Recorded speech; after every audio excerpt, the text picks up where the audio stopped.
আপনাদের উপর আমাদের কোনো আস্থা নেই। তারা আমাদেরকে সম্ভবত শিশু মনে করেন। একটা কমলা লেবু হাতে নিয়ে শিশুকে যদি এরকম নাড়ানো হয়, এটা প্লাস্টিকের না আসল কমলা লেবু, বোঝার কোনো উপায় নাই। শিশু তখন এটার দিকে দৌড়তে, তারা হয়তো সেই রকম শিশু আমাদেরকে মনে করেছে, মনে করে এই ধরনের আচরণ আমাদের সাথে করেছে। এরপরে যখন আমরা সুস্পষ্টভাবে বললাম, মাননীয় স্পিকার, আপনি তো এই সংসদের সর্বোচ্চ ব্যক্তি, আপনি এখানকার সভাপতি, আপনার সভাপতিত্বে যে বৈঠক হলো, আপনি যে রুলিংটা দিলেন যে প্রত্যেকটা বিল আকারে এখানে সবগুলা অধ্যাদেশ আসবে, আমরা স্পষ্ট জানতে চাই এগুলো আসবে। বিশেষভাবে আমরা জানতে চাই দুদকের বিল আসবে কিনা, পুলিশ সংস্কার কমিশন বিল আসবে কিনা, হোম কমিশনের বিল আসবে কিনা, পিএসসির বিল আসবে কিনা, যেগুলোর সাথে প্রত্যেকটি নাগরিকের ভাগ্য জড়িত, তার নিরাপত্তা জড়িত, যেগুলা দিয়ে অতীতে ফ্যাসিজম কায়েম করা হয়েছে দফায় দফায় বাংলাদেশে, অসংখ্য মানুষকে হত্যা করা হয়েছে, গণভোট অধ্যাদেশ আছে, এগুলা তারা আনবেন না। তারা আনবেন কোনগুলো? যেগুলাতে ফ্যাসিজম বহাল থাকবে, আনলে কোনো সমস্যা নাই। যেগুলা ক্ষমতাকে কুক্ষিগত করার জন্য দরকার, সেগুলা তারা আনবেন। স্থানীয় সরকার বিল, তারাই তাদের নির্বাচনী ইশতেহারে বলেছে, তারাই তাদের 31 দফা সংস্কারের প্রস্তাবে বলেছেন যে কোন স্তরে তারা অনির্বাচিত কোনো প্রতিনিধি দেখতে চান। তারা নিজেদের সাথেই নিজেরা তাদের কথা রক্ষা করেন নাই, জাতির সাথে রক্ষা করেন নাই। এই আচরণ স্ববিরোধী আচরণ, আস্থাহীনতার এই যে পরিবেশ তারা সৃষ্টি করেছে, আমরা এটার জন্য নিন্দা জানাই। এই পার্লামেন্ট আমরা মেনে নিয়েছি, এই পার্লামেন্ট নিয়ে অনেক কথা আছে, এই নির্বাচন নিয়ে অনেক কথা আছে, এবং সেই নির্বাচনের পক্ষে মিনিমাম 2 জন রাজসাক্ষী পাওয়া গেছে। ইঞ্জিনিয়ারিং এর ব্যাপারে সাবেক উপদেষ্টা পরিষদের একজন সদস্য আর বর্তমান সরকারি দলের একজন স্থানীয় সরকার প্রতিমন্ত্রী, উনি বলেছেন যে আন্দোলন করেছে ছাত্ররা, আমরাও ছিলাম, তবে ক্যাপ্টেনের হাতে প্রফেসর ডক্টর ইউনূস লন্ডনে নিয়ে ট্রফি তুলে দিয়ে এসেছে। সেই ট্রফি যদি ওখানেই দিয়ে থাকেন, তাইলে কিসের নির্বাচন?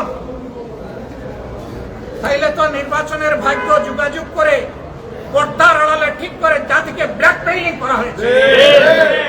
টানা তৃতীয়বার অর্জন করেছে দেশের সেরা সুপার ব্র্যান্ড স্বীকৃতি বসুন্ধরা টিস্যু, যার প্রমাণ আপনারা গতকাল দেখেছেন। সম্মানিত সাংবাদিক বন্ধুগণ, আপনাদের মাধ্যমে আমরা দেশবাসীকে আবারও কথা দিচ্ছি, জনগণের অধিকারের পক্ষে লড়াই করতে গিয়ে আমরা কোনো জায়গায় চুল পরিমাণ ছাড় দেব না। আমাদের অবস্থান অক্ষুণ্ণ থাকবে ইনশাআল্লাহ। আমাদের এই লড়াই জনগণের অধিকার আদায়ের লড়াই,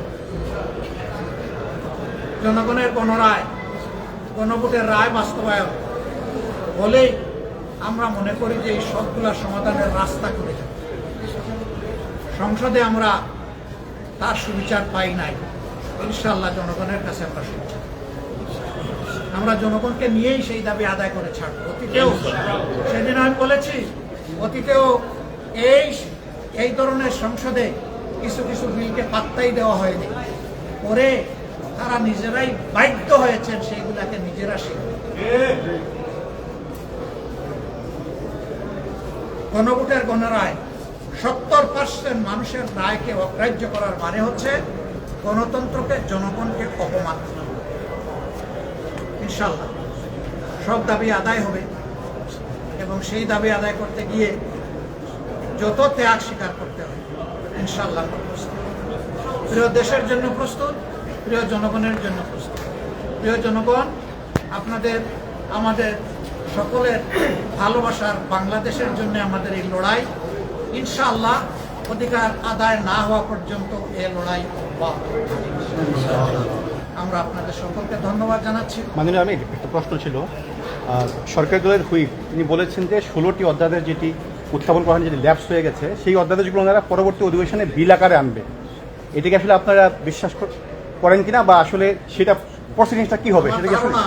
আপনারা সংসদে আমাদের বক্তব্য শুনেছেন, আমরা ওখানে মুখের উপরেই বলেছি, এ পর্যন্ত আপনারা যতগুলা ওয়াদা ভঙ্গ করেছেন, এর ভিত্তিতে আপনাদের উপর আমাদের কোনো আস্থা নেই। আপনারা এখনই আনেন নাই, পরবর্তী পর্যায়ে আনবেন। 2 নম্বর কথা হচ্ছে, ওনারাই বলেছেন যে আজকে রাত 12টা রেড লাইট, এরপরে এইগুলার আর কোনো কার্যকারিতা নাই, অটোমেটিক্যালি শেষ। ওনারা সেই শেষ করে দেওয়ার কৌশলটাই ওনারা নিয়েছে। আমি কৌশলও বলবো না, আমি বলবো অপকৌশল নিয়েছে। সেই অপকৌশলের ফাঁদে আমরা পা দিতে চাইনি বলেই তো আমরা ওয়াক আউট করেছি জনগণের অধিকারে। গণভোটকে অস্বীকার না করলে, গণভোটকে অস্বীকার না করলে এটা ল্যাপস হয় কিভাবে? গণভোটের প্রতি সম্মান দেখানোর জন্যই কি সংস্কার পরিষদের সদস্য হিসাবে শপথ নেওয়ার কথা ছিল। ওনারা প্রথম দিনই তো সেটা লঙ্ঘন করেছেন, প্রথম দিনই তো জাতিকে অপমান করেছেন, অগ্রাহ্য করেছেন। এখন কিভাবে বলেন ওনারা?